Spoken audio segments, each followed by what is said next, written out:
Roger Quezel, bonjour. Bonjour. Vous êtes le président du Conseil économique et social de Lorraine et vous avez participé par une allocution à ce forum diocésain, le premier forum diocésain qui existe d'ailleurs, ici à la Foire Expo. Et donc je voulais d'abord vous demander en préliminaire quel est le message que vous vouliez passer. Alors moi je suis venu parce que j'étais sensible au thème, enfin d'abord je viens quand on m'invite, mais j'étais sensible au thème de l'espérance. Je trouvais que c'était bien qu'un mouvement collectif se dise comment est-ce qu'on retrouve l'espoir. On est dans une société où la question de l'espérance, de l'espoir, elle est plutôt reléguée au second plan par rapport plutôt à l'expression d'inquiétude. On est plus habitué à exprimer des inquiétudes, des préoccupations, que de se dire retrouvons des motifs d'espoir.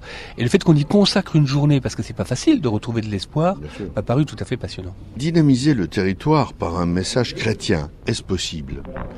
Si on appelle message chrétien un message qui prône des valeurs, les valeurs fortes qui sont les valeurs de l'Église, qui sont des valeurs de solidarité, d'espérance, de mise en mouvement collective et non de repli sur soi, je pense oui que c'est un peu un message chrétien, oui, et que l'Église a un rôle très important à jouer. Elle pourrait être très négative en disant à tout le monde de se replier, mais elle peut être très positive, et plutôt ce qu'elle a tendance à faire, en tout cas dans cette journée, en disant essayons de retrouver les voies et les moyens pour avancer. Oui, c'est-à-dire que le message chrétien peut être porteur d'espérance, d'après vous. On faudrait faire en sorte, peut-être qu'il n'est pas suffisamment, mais il faudrait peut-être faire en sorte qu'il le soit au maximum, que au moins les uns et les autres nous perçoivent l'Église comme ça. D'accord. Vous disiez dans votre allocution que la Lorraine peut changer s'il y a un projet collectif. Qu'est-ce que vous entendez par là ?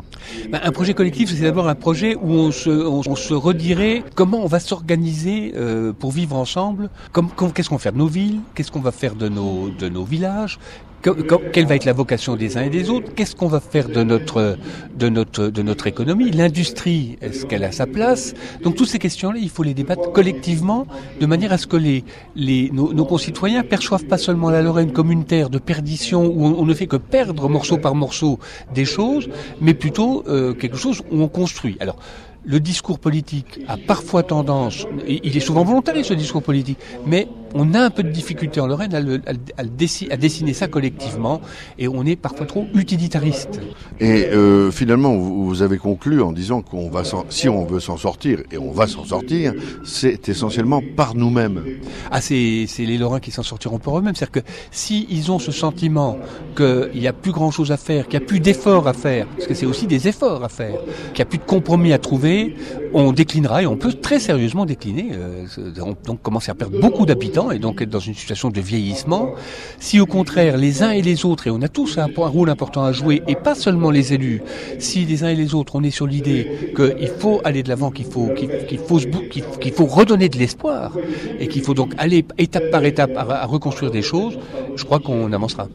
Et un chiffre qui nous a évidemment beaucoup choqué, c'est ces 300 000 pauvres dont vous parlez sur le territoire lorrain. Oui, on a 300 à 350 000 pauvres qui sont en situation on va dire les choses, de très grande détresse, qui s'expriment d'ailleurs même pas, ils sont même plus en capacité de l'exprimer, ils vont d'ailleurs même pas souvent voter, puisque eux ont plus d'espérance du tout.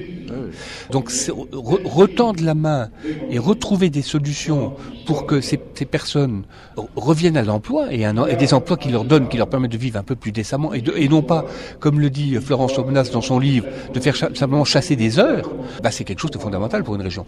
Elle se pose aussi dans les régions riches. Vous savez que la ville où il y a le plus de pauvres en France, c'est Montpellier.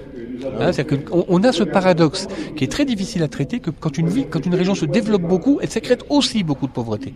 Mais ça, c'est une question qui est fondamentale. On ne peut pas laisser nos sociétés se cliver comme ça en deux. En conclusion, de l'espérance, des craintes certainement, mais de l'espérance quand même. L'important, c'est d'en avoir, oui. Voilà. Merci, Monsieur Quezel.